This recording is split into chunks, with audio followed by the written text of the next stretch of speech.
ভবিষ্যতে বারাকপুর থেকে কল্যাণী এমস পর্যন্ত মেট্রো ছুটবে, জানালেন পরিবহন মন্ত্রী অর্জুন সিং। দীর্ঘ 16 বছর পর বরানগর থেকে বারাকপুর পর্যন্ত মেট্রো প্রকল্পের জট কাটল। বিটি রোড বরাবর এই মেট্রো প্রকল্পে কাজের জন্য কলকাতা পুর নিগম এনওসি অর্থাৎ অনাপত্তি শংসাপত্র দিয়েছে।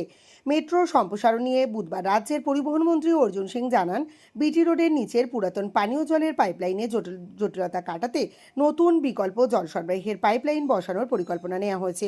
আশা করা যাচ্ছে খুব শীঘ্রই বরানগর বারাকপুর রুটে মেট্রো সম্প্রসারণের কাজ শুরু হবে।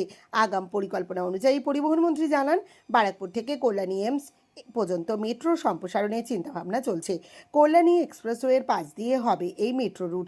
পাইপলাইন আছে, সেটা জায়গায় নতুন পাইপলাইন বসাবে, পুরোনোটা ড্যামেজ করে দেবে, হয়ে গেল। নাহলে তো ওকে তুলে এখানে বসানো তো কোনো মানে হয় না।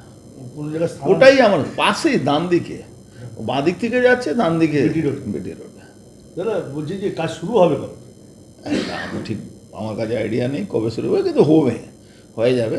ক্লিয়ারেন্স হয়ে গেছে, অসুবিধা হবে না। আমাদের মাননীয় মুখ্যমন্ত্রী এই ব্যাপারে খুব ওয়ারিড। কলকাতা পৌরসভা দিয়ে তো এনওসি ক্লিয়ার হয়ে গেছে।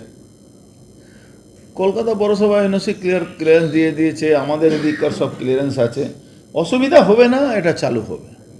আমাদের আরও একটা ডিমান্ড আমরা রেখে দিয়েছি কি Barrackpore to AIIMS hospital through Kalyani road যদি যায় তাহলে আরও ভালো হবে। মনে হচ্ছে ভবিষ্যতে এটা হবেই। কি যাবে? মেট্রো রেলওয়ে যাবে, কোনখান থেকে? কল্যাণী রোড উপর দিয়ে যাবে, মাঝখানি রাস্তা আছে, তো মাঝখানি দিয়ে এটাকে নিয়ে যাওয়া যেতে পারে, অসুবিধা হবে না। কোনো জায়গাও আছে, সেই জায়গাও আছে, সেই জায়গা আছে, কল্যাণী রোডে কোনো অসুবিধা হবে না। তরফ দিয়ে যাবে ব্যারাকপুর টু এমস যাওয়া উচিত। এমসে তো মানুষ পরিষেবা দিতে হবে। আমরা এমসের জন্য এই যে বাসগুলো আসবে ফটাফট, আমরা সব জায়গা থেকে এমসের মানে এদিকে সারাউন্ডিং কলকাতার বাইরে যারা, যে ধরুন বসিরহাট, বনগাঁও, আমাদের ব্যারাকপুর, আমাদের দমদম, এই সব জায়গা থেকে আমরা এতে পাঠাবো। ইভেন ওপার হুগলি আমরা এমসের বাস খুলবো। বাড়িতে সামনে বসুন, এমসে পৌঁছে যান। এই করব। প্রস্তাব রাখবেন কিসের জন্য? এই মেট্রোর প্রস্তাব অলরেডি দিয়ে দেওয়া হয়েছে। বিধানসভা আবার কি প্রস্তাব হয়? আমরা তো ক্যাবিনেটে ডিসিশনের জন্য দিয়ে দিয়েছি। মন্ত্রীর অভিযোগ, বিগত সরকার জমি না দেওয়ায় মেট্রো সম্প্রসারণ আটকে ছিল। মন্ত্রীর দাবি, চোরের সাম্রাজ্য বানিয়ে রাখা হয়েছিল।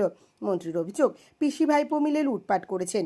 একটা পরিবার ইমারত দ্রব্যের ব্যবসা করে রাতারাতি হাজার হাজার কোটি টাকার মালিক হলেন কি করে? এদিন তা নিয়েও প্রশ্ন তুললেন রাজ্যের পরিবহন মন্ত্রী। ব্যারাকপুর মেট্রো তো অনেক আগে থেকে পরিকল্পনার মধ্যে ছিল, কিন্তু বিগত সরকার টাকা থাকা সত্ত্বেও মানে জায়গা দিচ্ছিল না।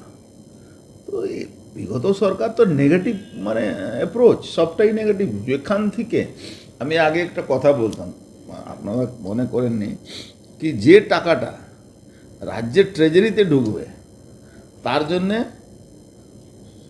মমতা ব্যানার্জি ঠিক ছিল, আর যে টাকাটা বেনিফিশিয়ারিদের আসবে, এই আয়ুষ্মান ভারত হোক বা রেলের টাকা, যেহেতু উনার ট্রেজারিতে ঢুকবে না, তার জন্য উনার প্রবলেম ছিল।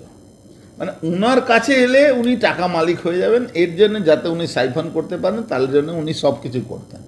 কিন্তু যেখানে সরাসরি কোনো অন্য ডিপার্টমেন্ট বা বেনিফিশিয়ারির কাছে টাকা যাবে, সেটা নিয়ে উনার খুব সমস্যা ছিল। এটা ওনার বাই নেচার, উনি মানে পুরো চোরের সাম্রাজ্য করেছিলেন। ভাইপো পিসি সব মিলেই লুটপাট করেছে। আমি তো বলি কি, একটা পরিবার, যে পরিবারটা সিমেন্ট বালু বিক্রি করতো, ইট বিক্রি করতো, সেটাও বেশি সময় ধার দেনাই থাকতো।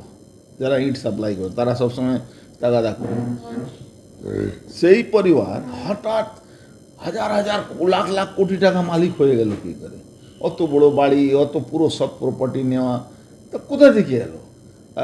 লন্ডনে ছেলে পড়ছে, নাতি ভাইপো ভাইজিরা আমেরিকায় পড়ছে, তো কী কোথা থেকে টাকা আসছে? তো এটা বাংলার মানুষ একটা প্রবলেম আছে, অনেক দেরিতে বুঝে।